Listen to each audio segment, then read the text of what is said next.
No, please give me the shittiest The thing. shittiest one? And I'll work with it. That's what I'm all about. I love it. Because this is, honestly, are you recording? Yep. Honestly, like sometimes I'll walk in. Is this a 13-inch? I think so, yeah. Honestly, like sometimes I'll walk into a recording studio and like they're like, yeah, we got a house kit. Right.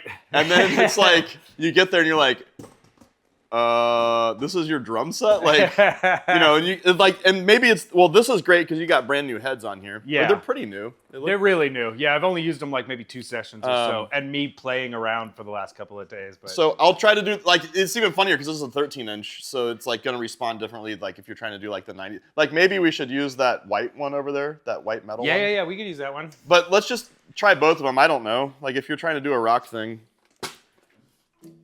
This one's really great sounding, man. Yeah, I like it both looks. of them. I can tell by looking at it. I can always tell when a drum looks good as it sounds good. Die-cast hoops. Okay, so let me just. I'm just gonna start talking. Yeah, do it. I'll respond. You can talk to me. I used to have almost this exact drum set when I was a kid. You know what's funny, man, is like whenever it was offered to me, I was like, Pearl, I don't know anybody that has a Pearl. And then I immediately thought like, everybody I knew when I was a kid had a Pearl. Pearl kit. Export. Yeah. Like, everybody I knew. And the thing is, for those of you out there that don't know anything about drums, this is like low level. Like this is not a quote unquote nice drum set. Yeah, it's like a $500 kit. But the thing is though, and I've said this for a long time, even though I have nice vintage drums and which are all weird to begin with, but I always say like put good brand new heads on like pretty much any drum set.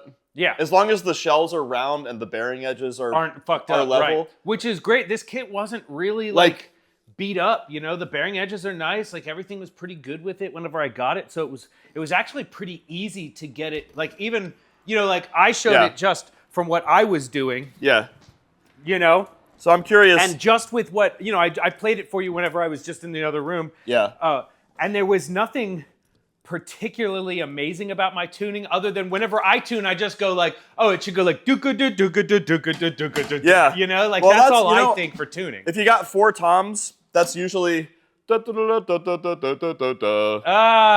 kind of and that's what all the studio guys, for the most part, like. Right. And I mean, like, there's a drummer in town. See, that's already amazing. I never thought about that, but that's amazing. There's a drummer in town, Steve Schaefer, who he's pretty much retired now, but in the 70s, 80s, 90s, he was like played on like all the James Newton Howard stuff, like for movies. Right. Some John Williams. Like he was like the guy. And he was like, yeah, he's like, well, this is not the same size, but he'd be like 10, 12, 14, 16. And that's how I tune my toms for everything. Right. But that's like a different thing. Like that's very studio. Like you were talking about rock stuff. I mean, even that, it's like, that's kind of the way to go.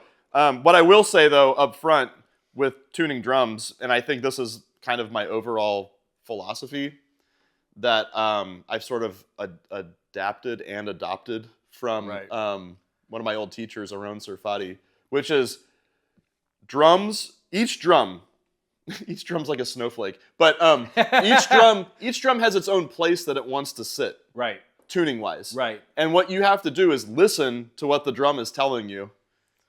Profound information, but true. But too. that's it's what like, it is. I mean, whenever I'm tuning drums, I am literally never like, oh, I gotta get this a fourth from this or like any. I literally am sitting down and I'm just like I tighten the lugs.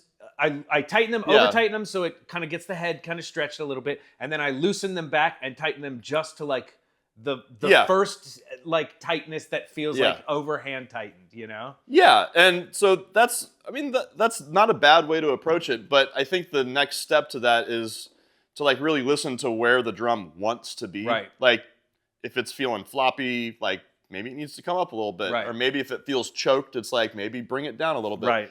But so I've never played this exact drum set before. I mean, like I said, I used to have one when I was a kid, but this is a different drum set. Kit, yeah. So I'm just gonna hit them and see where it's at, and then we'll go from there. Perfect. And I always just love the journey. Like it's like we're exploring what this drum set has to offer. And you just got this kit too, right? Yes. This is not your 60s Gretsch, which I know that kit's funky because it's like an old drum set. So it has its own set of issues that you have to just kind of navigate. So I'm just gonna play. You're recording all this, right? Yep, we're recording. Yep. No floor tom mic. Nope, I'm not recording the mics at all. I'm just doing the overhead. Oh. So I'm not even doing any close mics. Okay, just great. doing simple overheads. That also helps me because when we talk about muffling the drums, like for like recording, like sometimes if I know that the engineer is going to be relying on close mics, I'll like sometimes put a little bit more tape to tame those overtones. Right. Yeah, for sure. Versus if it's going to be like just this, it's like you can have it wide open. Right. And I wanted to do this specifically because, like, I mean, this is the closest to just your ears in the room, right? Exactly. It's like close micing and everything. It's cool. But at the end of the day, you know, the philosophy has always been like, if it sounds good in the room, it should sound good through the computer, right? Yeah. It's like, exactly. if it doesn't sound good, then maybe the engineer's the problem, not the drummer, you know? And like, I think people have a lot of trouble with that sometimes because it's like, you know, you get a different, microphones are different than ears, right? It's like, and they're different from just being in like, no one's putting their ear up to a drum like this, right? You know, and exactly. that's what you're doing with a microphone whenever you're, you know. That's the whole thing you got to think about. I mean, when I used to do a lot of jazz gigs, we would talk about how the reason you don't really want to muffle your drums when you're doing gigs like that, if there's no mic, if nothing's mic'd up, nothing's reinforced. It's just like, it doesn't matter what the drums sound like to you right here as much because by the time the sound gets out there, it's going to sound totally different. It's bouncing off the walls. It's doing all the other things. So and tone, it's like just developing. It feels like different. So that's how drums are different, you know, because it's like it's a membranophone. It's not like a bass or a guitar that's tuned to a specific pitch. Yeah. Like drums are a collection of pitches and frequencies, you know? Yeah. And that's what we're trying to dial in. Yeah, that's something I mentioned for recording. In my drum video was like, being behind the drums is damn near a curse sometimes because drummers think their drums sound away. And it's like, no, dude, that's how it sounds to you over there. Yeah. But out here, it sounds completely different. And on top of that, you have to know that as a drummer because if you're doing, like you said, like a big rock thing, and there's room mics. Yeah. And, you know, maybe you're putting some compression on those room mics to make it sound more exciting. Yeah. You have to understand that as the drummer, that, you know, the way your drums are tuned, it's not how it's getting captured necessarily from here. Like, it's going to, like, if you're going to use more of the room mics, you have to, like, kind of imagine, like, how it's going to sound. And the only way to do that is doing it all the time and experiencing it. Yeah. That's the biggest thing, I think, is, like, I think, you know, whenever I play or whenever I record a fresh drummer who's never really recorded anything in the studio before versus somebody who has recorded. Yeah. And you yourself, like, I talk about all the time how much you grew as a drummer when you started recording yourself because you were very in tune with what the compression was doing to your sound, very in tune with what your drums themselves were like getting picked up by like the microphones. And when you started solving the problems of like, oh, I want this to sound this way, you got a lot better at anticipating what I was going to try and fix and fixing it before I even had to fix it. Yeah, you know? I mean, for me, it's just all about how you're hitting the drum and how it's tuned. Like everyone's always talking about signal chain, you know, and the signal chain starts with the drummer. Of course. Yeah. And sometimes guys don't understand it. No, for sure. They try to think like, oh, like what microphone are you using, or like what preamps are you using? And I'm just like, man, like it doesn't matter. Like at a certain point, I'm not even thinking about that. I'm literally thinking about how am I hitting the drum?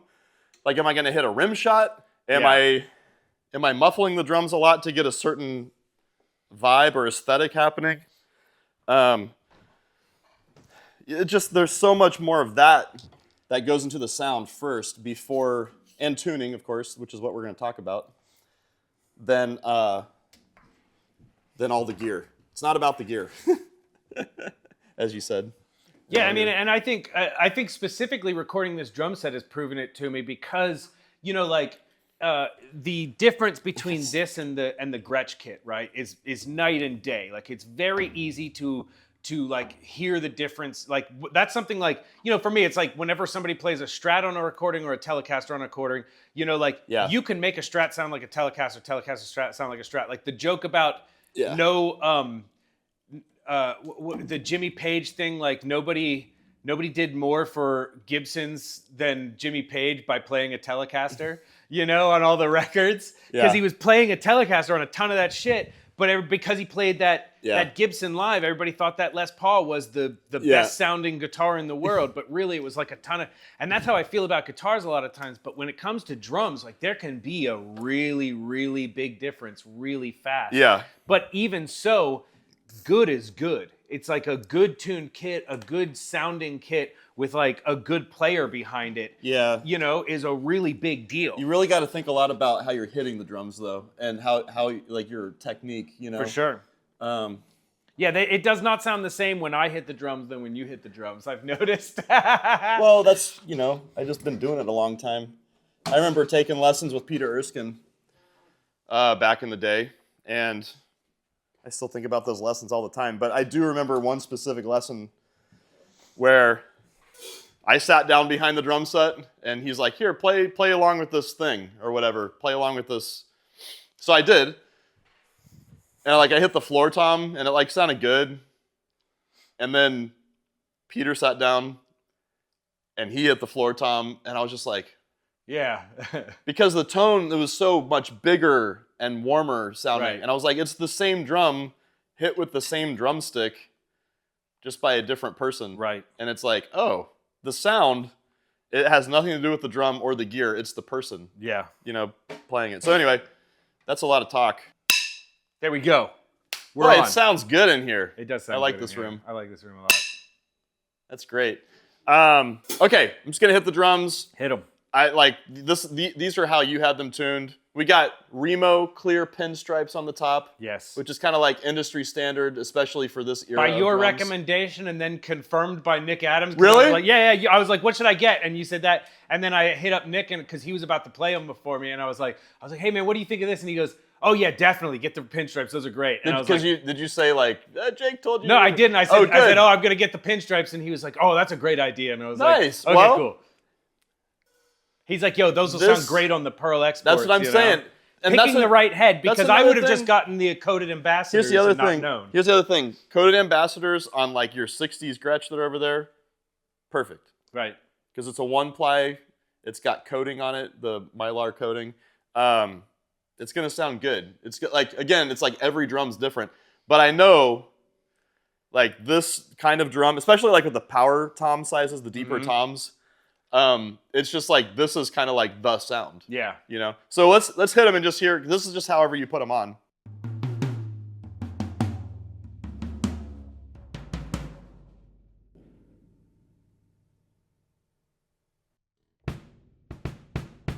Let's hear how the snare's sounding. Sounds pretty good already. The toms, obviously, you just put them on, kind of finger tighten them.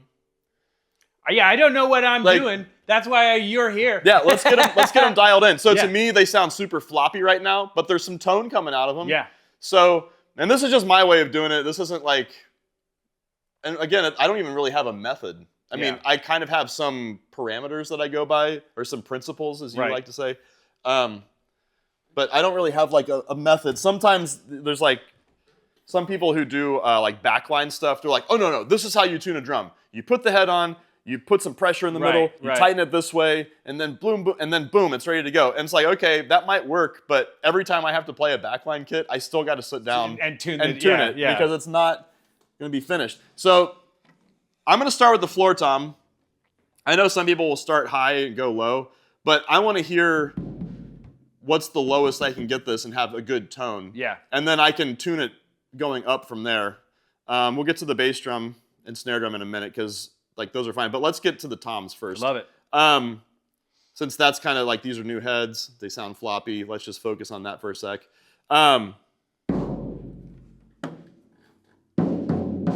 So off the bat, floor tom bottom head sounds too low to me. Okay. Sounds too low. Both heads are too loose.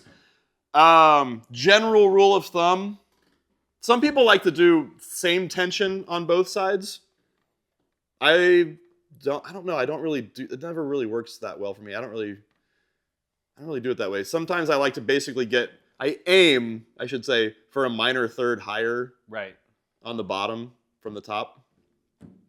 minor third higher, bottom, top, Right. minor third lower. Then yeah, if that makes sense. Yes. But again, this just sounds super floppy to me. So I'm just gonna kind of tune it up a little bit and get it in a place that I feel like.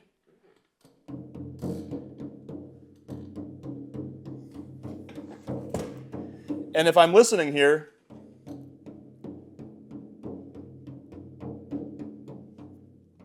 I got one finger in the middle. I don't know if you can see this very well. Yeah, I think they can see it a little I got bit. one finger in the middle here, and that kind of helps isolate each individual lug.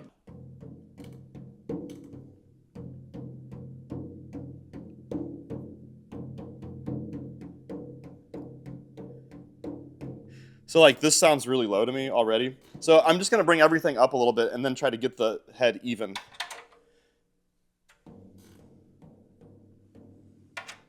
I'm gonna go in a star pattern. So boom, boom.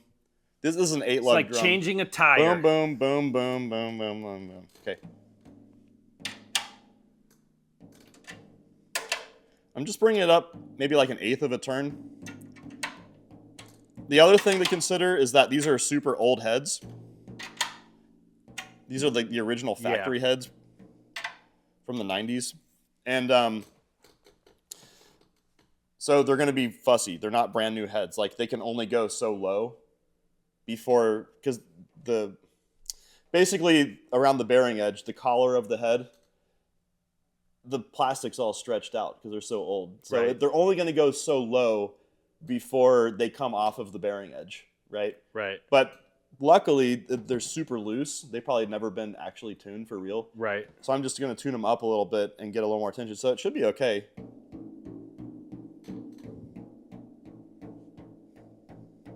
You can start to hear, like, that's a little lower. Actually, this one's lower.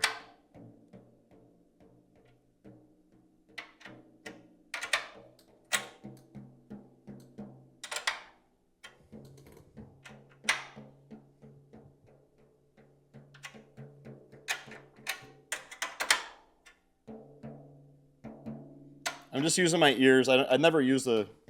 Yeah, not a big drum dial guy.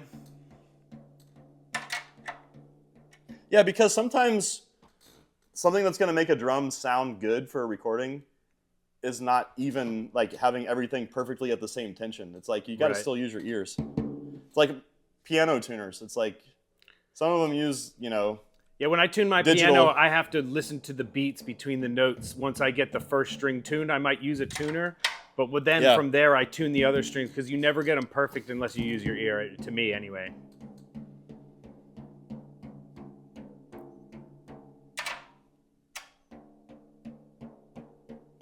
So that sounds kind of like medium tension to me, so I'm just going to stick with that. And then you can keep stretching it. That sounds pretty good. I'm just going to roll with that for a second. You can always make adjustments. It's not like, again, there's no science to this. But let's hear where it's at now. So, I haven't even touched the top head. Woo! It already sounds a lot better, right? Yeah, it got a lot more punch to it. Huh? I said it's got a lot more punch to it. Yeah, because it's kind of like what you talk about with creating like your own compression. Mm-hmm. Like somehow you talk about the front head of a bass drum. Like whenever you take it off, it's sort of like, it can be like not good sounding, but the front head like makes some like natural compression to the drum. So it's kind of the same thing. Like you're making it more punchy. Now I'd say this is a little floppy sounding to me. I can actually, if you look, if you see the way the light's hitting it, you can see where it's loose.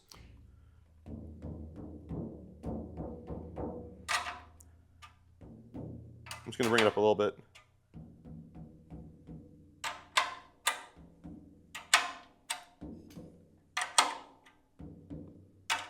Sometimes I don't do the star thing because like there's already tension on the head, so like it's not like I'm getting the head seated for the first time.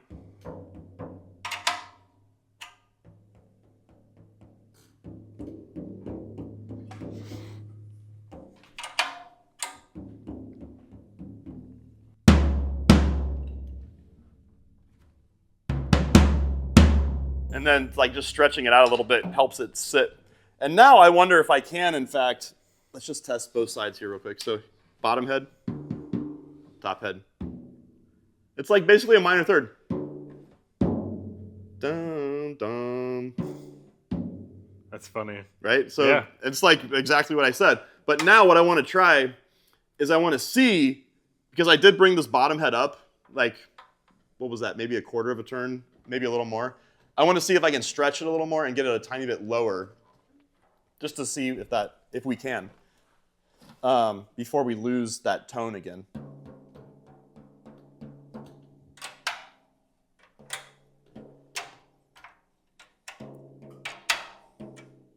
And you notice this is a big thing, and I learned this from timpani, from classical kettle drums, if you will. Whenever I loosen the drum, a lug, I always bring it back up just a little bit. Right. So you never want to tune down and then leave it. Right. Because you want the tension to be on the head, right? Right. So you never want to just tune down and then. Yeah, that makes a lot of sense, actually. That's what all the classical guys do. So you notice every time I loosen and then just bring it up just a hair. Like, because you always want to tune from below. Add tension from below.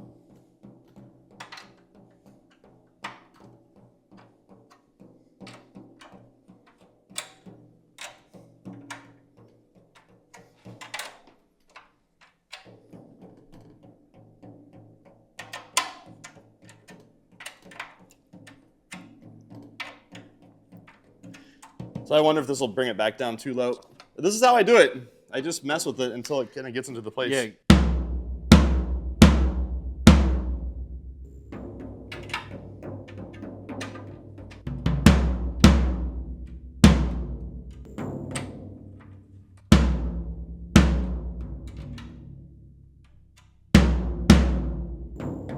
It's getting a little too floppy. I think where we had it was probably pretty good.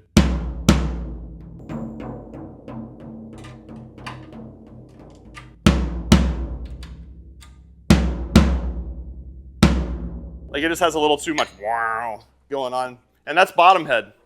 If I just bring up the bottom head a little bit more, it will get back that focus to the sound. Now the thing is, I could tape this up if you want like a more muffled close mic sound. You could keep it loose like this, and I bet if I put some tape on it, it would sound good. Right. But it would be like a dead sound, and we're not really going for that. So what I'm going to do now is just find the lowest lugs. Like that one.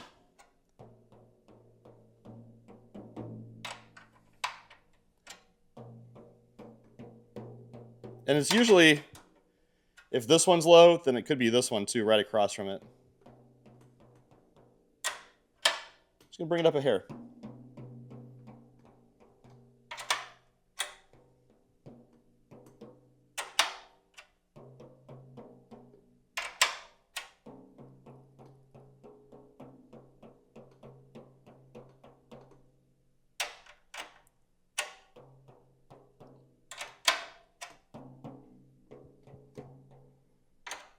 There.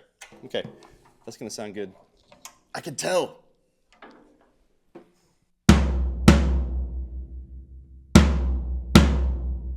Sounds pretty good. I probably just tweaked the top head a little bit here. That's just like stretching it out some more. It sounds good though, right? Yeah, it sounds really good. Like even just that. It's focused. It's got a round tone to it. I'm probably just gonna, it's probably like one lug that's too low. Here, I'll use a stick.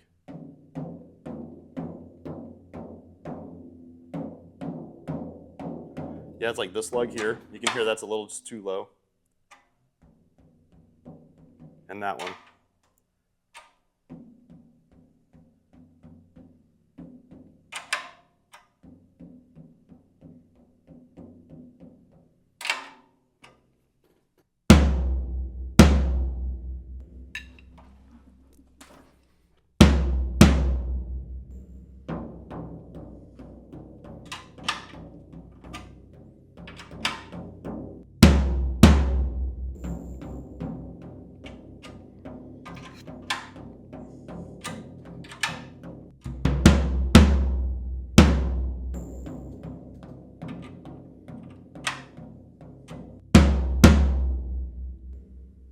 That sounds pretty good.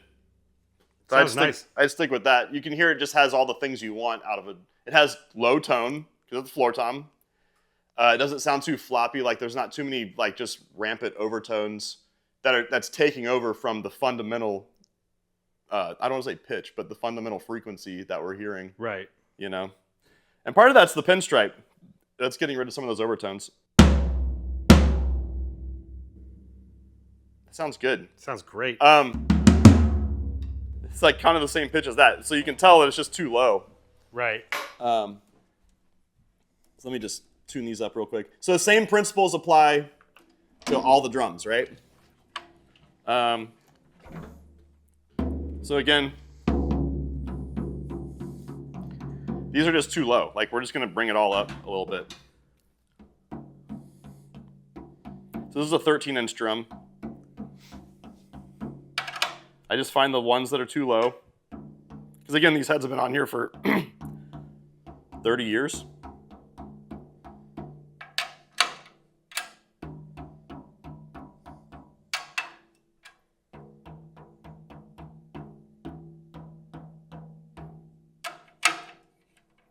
I'm actually going to lower that one because it sounds high.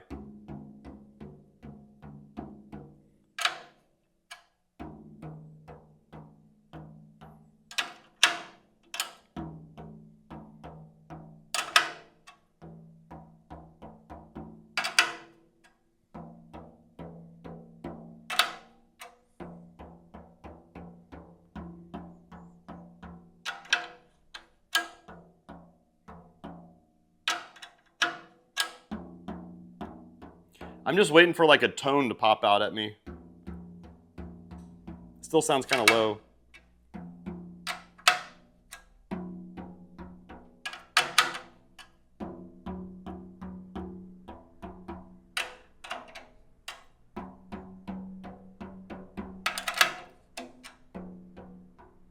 Like that, like I feel like it just sunk into something. Did you hear that? Right, yeah. It's sort of the way like whenever you're tuning that high E on a guitar, you suddenly feel it like resonate with the whole guitar. Like Yeah. it feels right whenever you tune that. I wonder if you can hear that from my lav mic, but You probably can. but just that's all kind of, you can hear it all kind of settled into a place. Right. So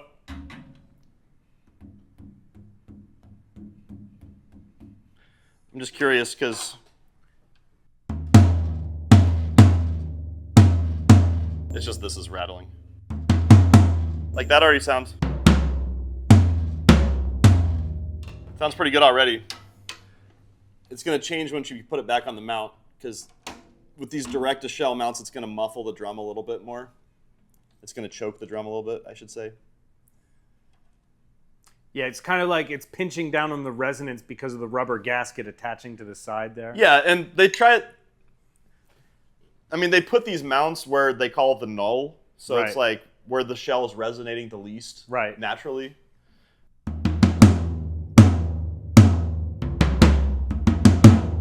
Like that sounds a little choked to me now. So I just wonder if we can open it up a little bit.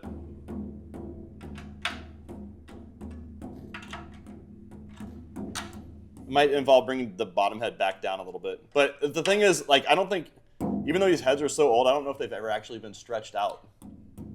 If that makes sense. I mean, if you'd have seen the condition of when I got this kit, you would think that no one had ever tuned the drums ever in his. Like, there was no way that I could believe that anybody tuned the heads of the drums with how dented and destroyed. And like, electrical tape, not even gaff tape, but electrical tape on it. I like that. And it's a minor third. You know, it Yeah. could be a fourth. You could do like da da da da da da da da da da. But maybe it's like a minor triad. I don't know. Like, just try to find something that sounds musical. Since we're on that subject, this is right? a musical instrument. Yeah, since we're on that subject, while you're doing this, you people have said tuning to the key of the song before. Is that ever a thing that you do? Not really. Not really, right? Because that sounds insane, doesn't it? I mean, sometimes I'll try to, if it's like a ringy snare, Right. and I'll try to get the snare. It just got to sound good with the song. It's not Right. like, It's not like we're playing timpani. Well, so one of the things that I brought up whenever I was debating this with somebody one time is like, first of all, tuning to a whole drum set to the key of a song. You're not doing that for a live shit ever, because what are you gonna do? No, well, yeah, that's true. And then on top of that, inside of the recording environment, even if you were doing that and you had the time to do that, you're putting all of the same frequencies that the song itself is already in, and now you're not separating yourself from the song. No.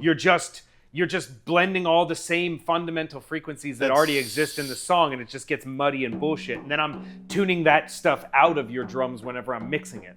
Yeah, I wouldn't worry about that. Just find something that sounds good, and then if you got to tweak it from there. That's one of those like silly internet drummer like messages that people put out there where it's like, this is the one trick you're not doing is tuning to the key of your song. And it's like, what? I mean, maybe the snare drum just to get the overtones ringing with the song. I want you to notice something though with this, like we were just talking about, usually you listen to these two lugs and how they're the same, but they're different from the other four.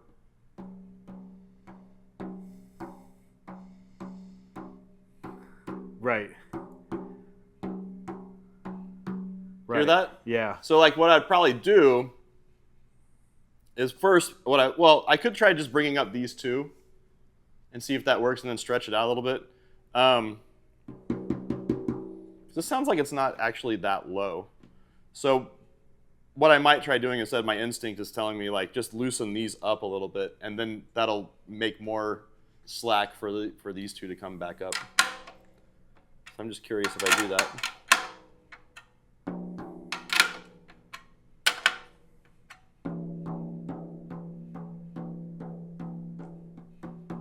See how if I don't have my finger in the middle, you hear all of the tones going, but if you just do that. And so, you know what? I do check the lugs for the tension and shit, but I do find it's often hard to tell the difference. I'm always like, they kind of all sound the same. But you gotta it does make sense to try and isolate the tone that you're actually listening to. So like these are still low, so I'm just gonna bring them up now. Just like a little bit.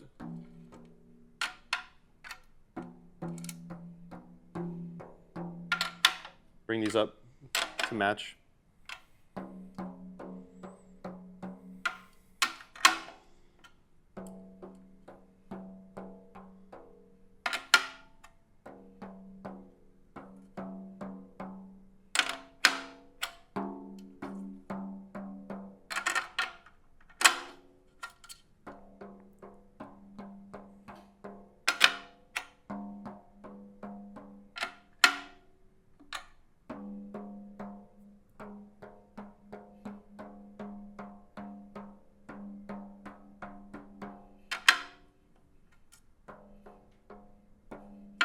Just loosen that out a little bit.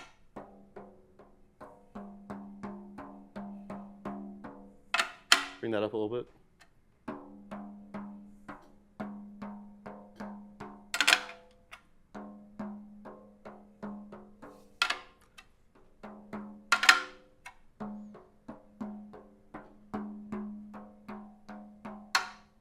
So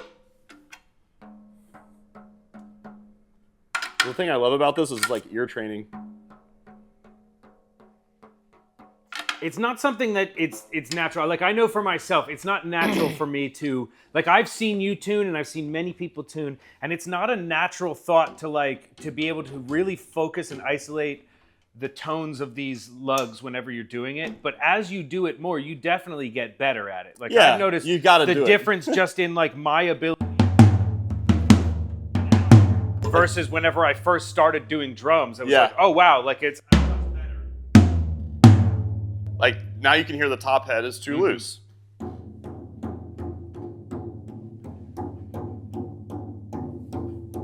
Like this sounds too high to me. Like just starting off the bat, I can just tell. And that sounds super loose. So I'm just gonna loosen up the ones that are tight, too tight.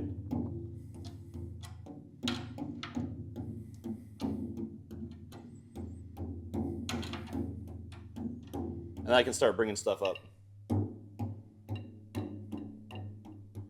I could take it back off and do it that way, but sometimes it's nice just to have it on the mount. So then you know how it's going to react once you put it back. Like on, you know. Sure. Bring it all up.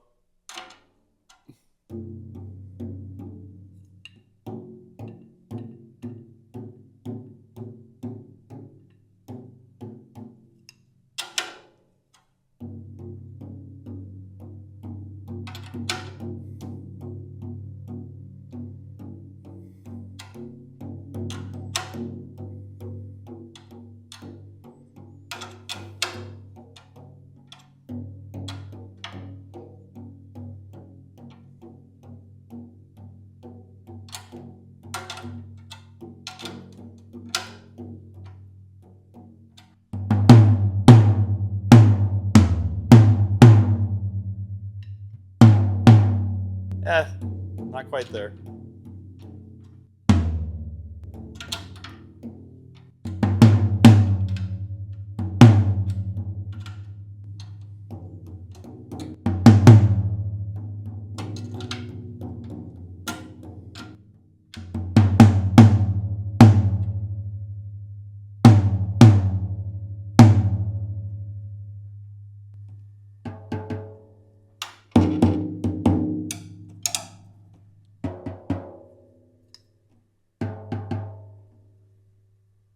Let's see.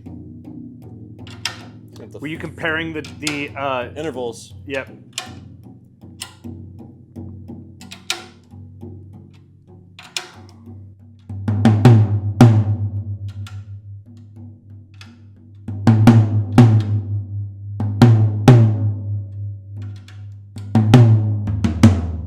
It sounds like the bottom head's out. I'm just gonna take it off again. Come on. Always fun. So I'm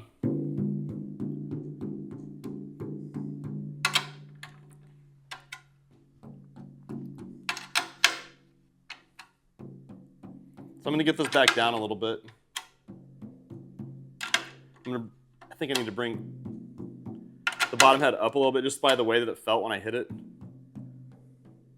It felt, I don't know how to describe that. I'm trying to think. Because some of it's just a feel thing.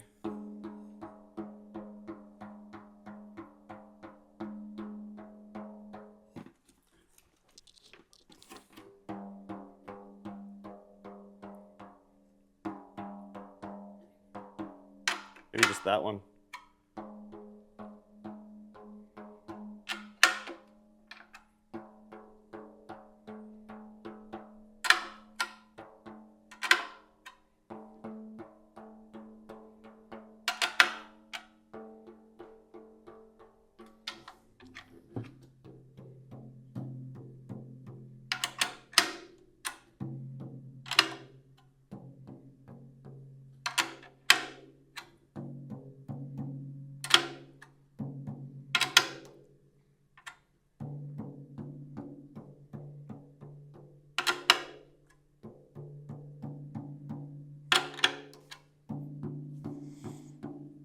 Again, I'm just trying to get it, the frequencies just kind of matching a little bit better.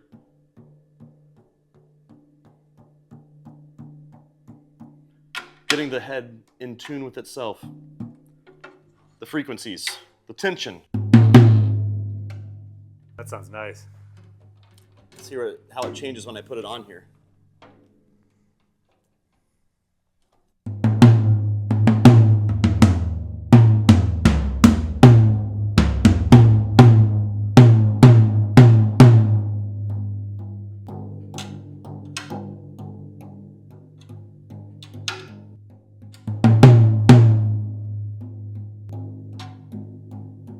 So when you start to hear that like little flutter that was in there, it was very slight.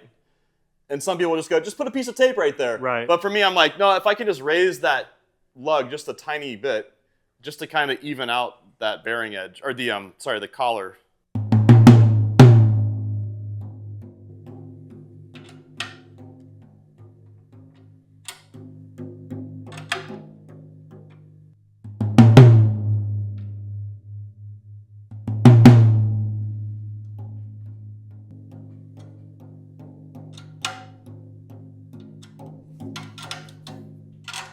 Like, I just think of it like, I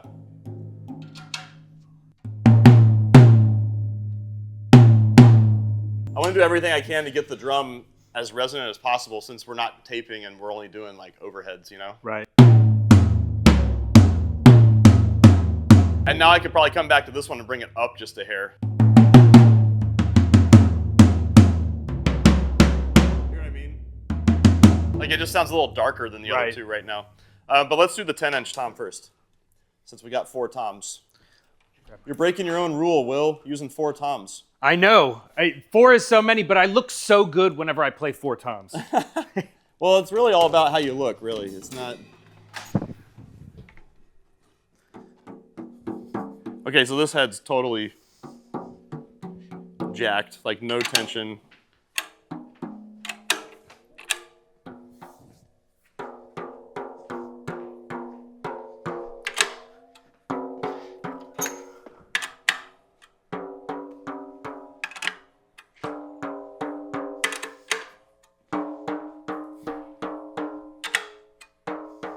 It's 12, by the way. Cool. No, you're good.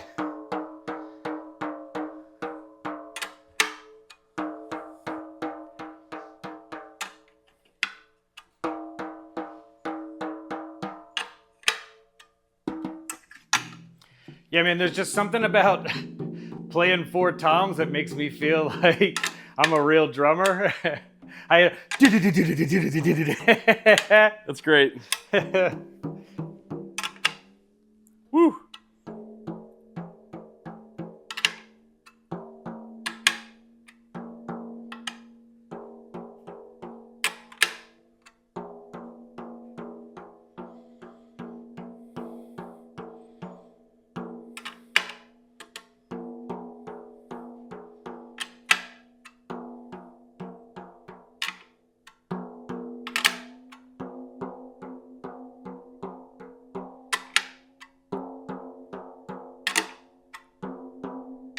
I know you're just like sitting there watching me like, why isn't he talking about anything he's doing? Well, the whole thing is you're listening. You got to listen 100% to the tension that's on the drum.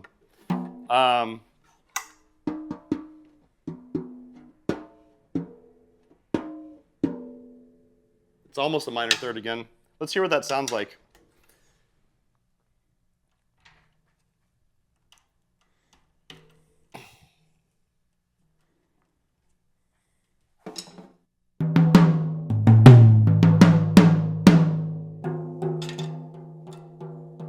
It's a little too high right now.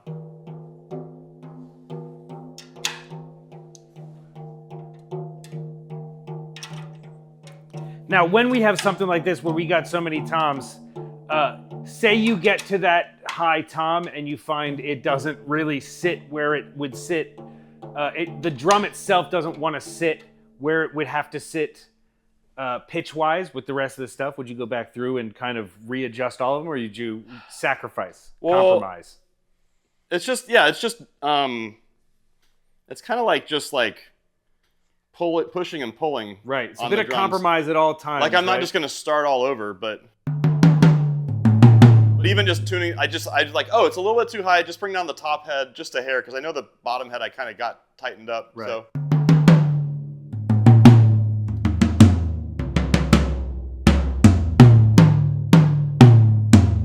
Like these three all sound really good together. I think this one's just a little bit too dark sounding. Yeah. And so I'm just gonna, again, I'm just gonna try putting a little bit more tension on the bottom head, just to make it pop. This is where my mistake always comes in. Is like I'm always reaching for the top head, but you're really adjusting a lot of the bottom heads to fix these tonal issues. Well, because a lot of the tone comes from the bottom head. I mean, it's like if you use concert toms and you take off the bottom head, you notice how fast the decay is, because there's no resonance. Right. That's why they call the bottom head the resonant head. The top head's the batter head.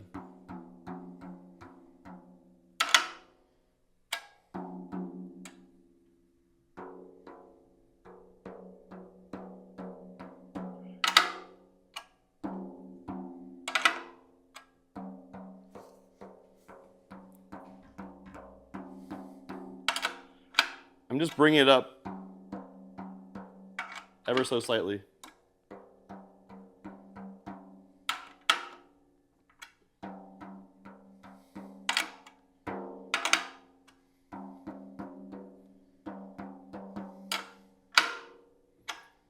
Because again, I don't want it that much different. It's like I'm just going to take this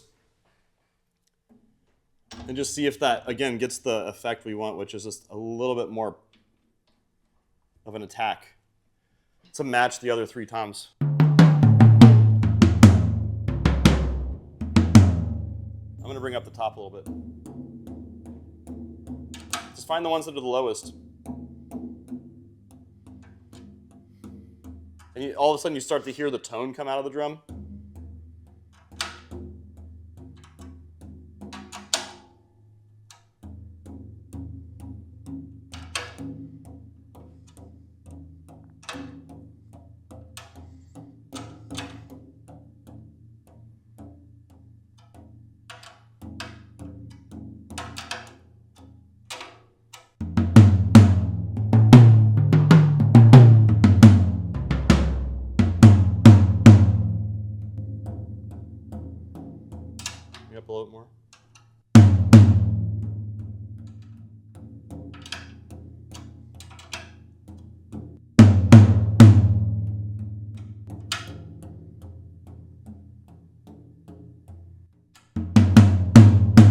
that's starting to get some nice attack to me. This one's gone down a little bit since we started. I'm gonna bring it up, the top head a little bit. Because it sounds like smacky. Right. So to me, that's like a top head thing. Like it's a little bit too loose. We need more tension on the top head.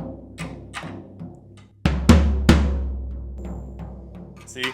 Yeah, it's taken away. And that's the same thing on the bass drum. Is like the bass drum, if you get it too low, and it just starts to sound like all smack. Right. You got to bring it up just a little bit because it's like the frequency is just too low. It's underneath what we can hear. Right.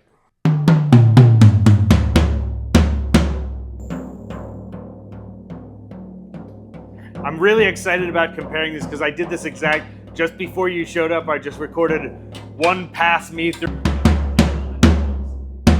The difference between the toms now is. Oh, let's see. I'm curious too. Snare. Like that already sounds good. I wouldn't even mess with that. Yeah. Let's see the other snare real quick. This is the this is like a 14 by 6.5. This is like a I want to say it's sort of like a supraphonic, but with like tube lugs and die-cast tubes. But it's a Ludwig. It's almost more like I don't know what it's called. I just know the sound it makes when it rock and rolls. Well, back in the day, like this, the white paint job was they called that a Pioneer drum, which was like a student model. But this is a 10 lug drum.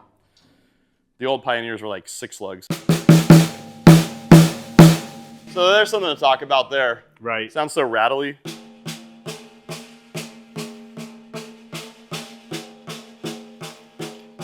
So like this lug's all the way loose, so I would just bring that up.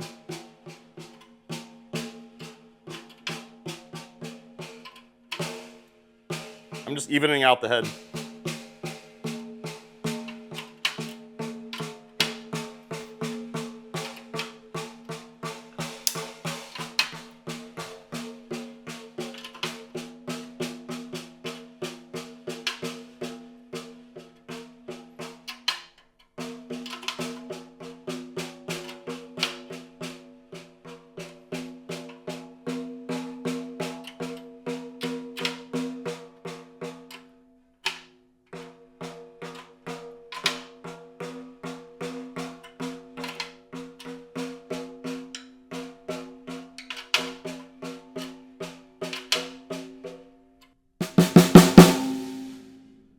Where's the bottom head at on this thing? Doesn't feel bad. Another thing to look for on a snare is when you do that, yeah, see? So like if you look at where the snares are sitting on this, see how it's really pulling the snares off center to being more over there? Right. So what I would probably do is I'm going to loosen this up.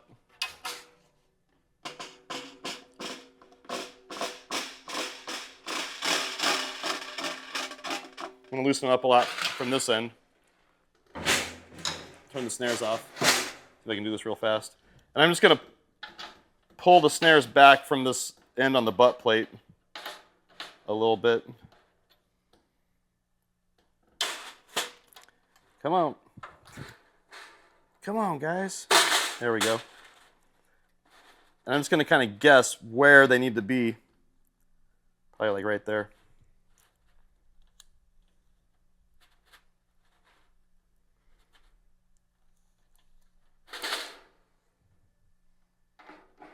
It's always fun. Fun job doing it this way. But if I can even them out, that'll also help out with that weird rattle that's happening. Right. You know, that you were hearing. There. Already a lot more even, if you can see that. All right, back to this. And you got this controlled sound. You got the dot in the middle, which is going to help get that weight. It's already sounded better. Yep.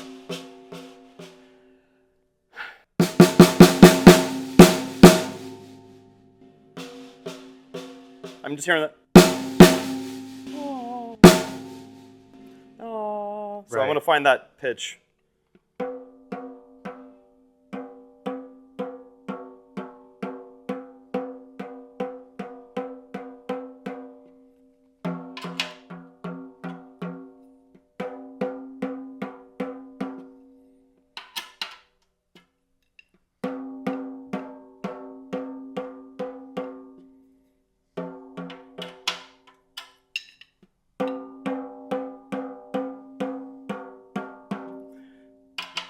That up a little bit. So these die-cast hoops are also going to help dry up the sound a little bit, as opposed to like a triple flange hoop like this, which will sound more open.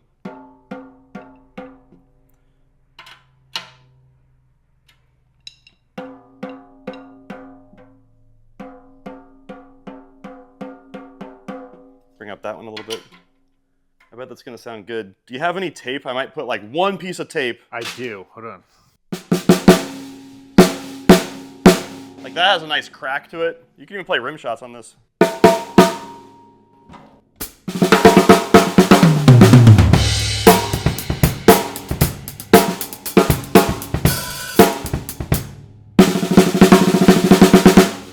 Like that sounds awesome to me. But I would probably, because the thing is, once Will starts compressing stuff in the room and compressing overheads, you don't normally compress the snare mic, I know. I don't normally compress anything if I don't have to. The kit itself, the whole kit is really where the compression I'm just saying, if yes. you put like a SSL bus compressor on, what I'm saying is those overtones are going to start to come out more. For sure. On the yeah, very quickly you notice those things once there is, even on the limiter and the master, yeah. You'll start hearing drums come. Nice. So that sounds really good, just that little bit. And even I could just barely put it on the edge, just to like tame just the slightest bit of that overtone. That sounds good to me.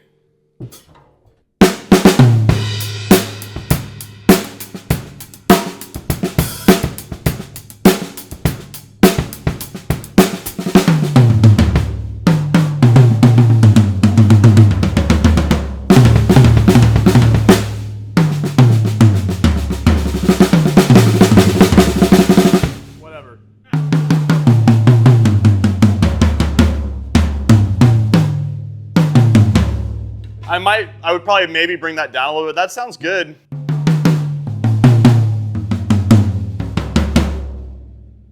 It sounds like a well-tuned drum set now. As for the kick drum, I also don't really like these beaters that much. The soft felt side. Right. It doesn't have that much like weight to me. I might even use the plastic side just to get more punch out of it.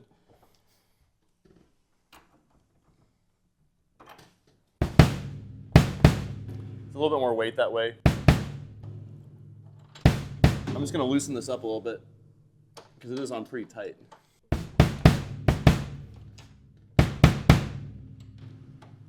It's already got a lot of muffling in it, which sounds pretty good for what we're doing. Yeah, I went over adding some weight to the shell and everything on the inside, and whenever I talked about my drums, I'm always adding a little bit of muffling to the inside of the kit.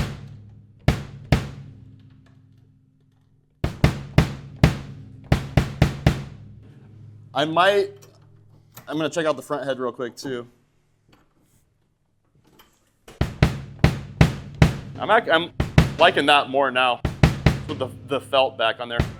I do want to check out the front head. You're going to want to get a new batter side for sure. I know. I was gonna do it and I just forgot. To me, it sounds like there's what do you recommend for this kit for this? Just for the clear Power Stroke 3. Power Stroke 3. It sounds like the pillows or the blanket in here is too much up against this front head.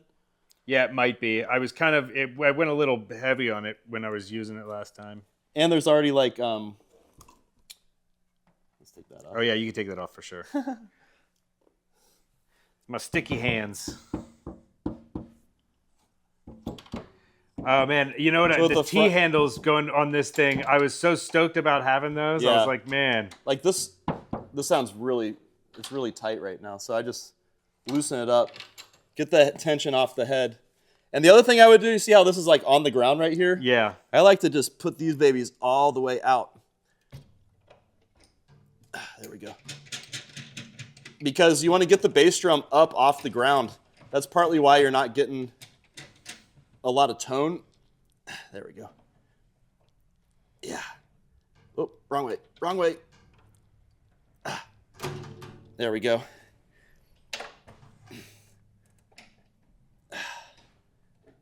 There we go.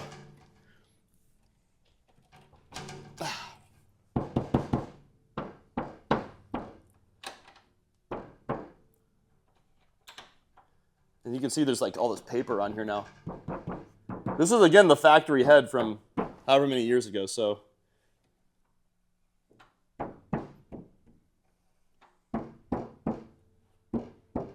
It's taking me back right now. I remember my bass drum head like this. I'm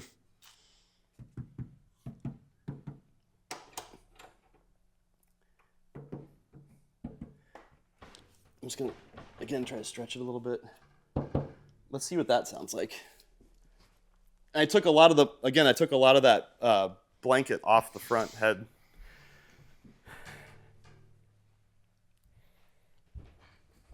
It's just getting the balance right between the two heads, the tension.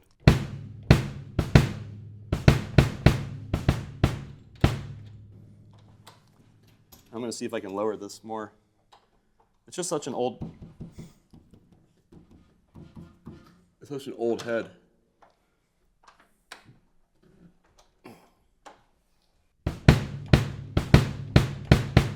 Sounds pretty good, actually.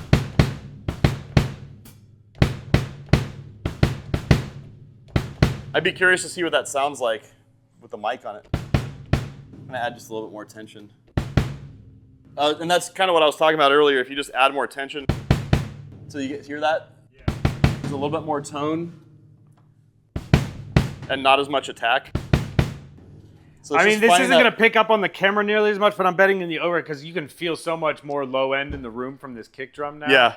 It's not, doesn't feel as tight and choked as it was before. I'm also going to take, like, because you have the pillow and then there's like another thing underneath it. Yes. Up front. So if I'm just going to back that off ever so slightly and see if that does anything for us as well. In fact, I'm curious. You can take that whole thing out. Let's just try this without it in here. Oh, you got that? Yeah, you got that weight in there. Nice. Okay, this is gonna sound. Let's see if I can get it balanced in here. Okay, so there's like a blanket in here, or a towel, and then this other pillow, and then like this mic weight. So I'm just gonna try to get it evenly distributed, like it's barely touching the front head, which is what we want, and then the pillow's up against the batter side. Yeah, let's try that out.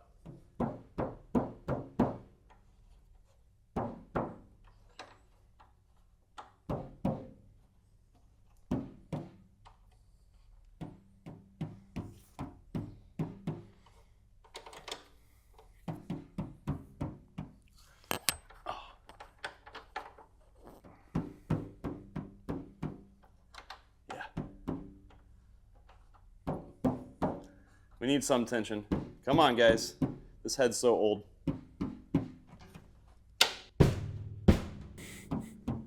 There you go.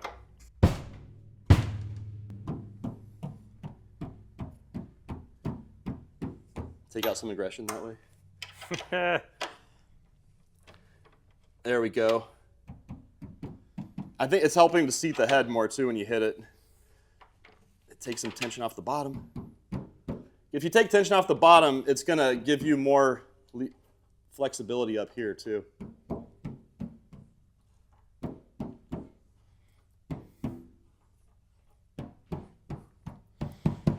Okay. I bet that's going to sound a lot better. Just a hunch. Could be wrong. Woo!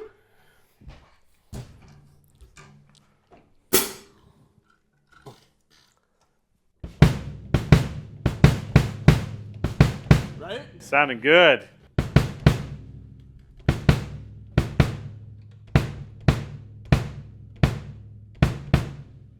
See, if I go up too much, it's going to start choking the drum.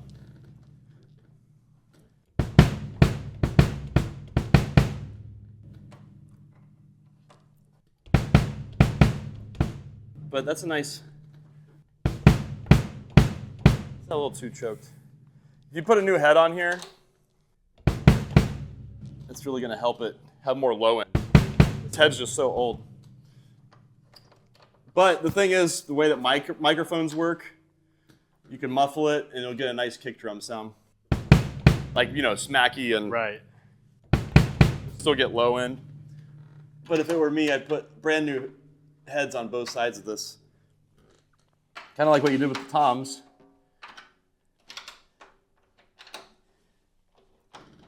Again, this is just us dealing with like factory heads from 35 years ago or whatever it is now.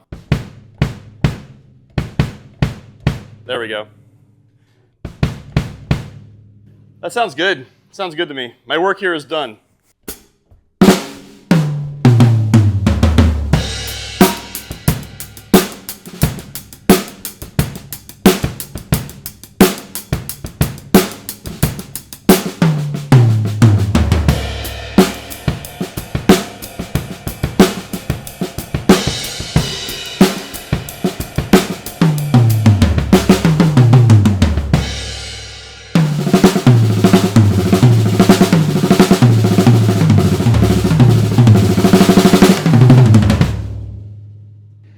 That, folks, is how you get a professional drummer to tune your kit for free, is get him to teach a class.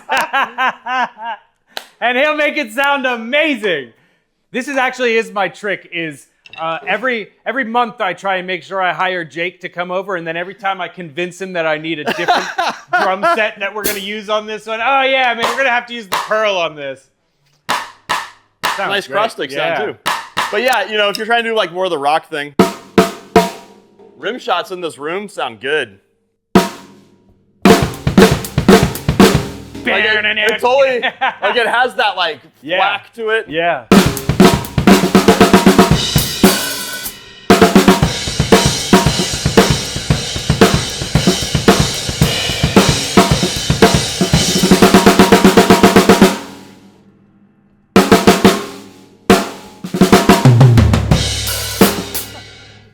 Sounds great. Yep.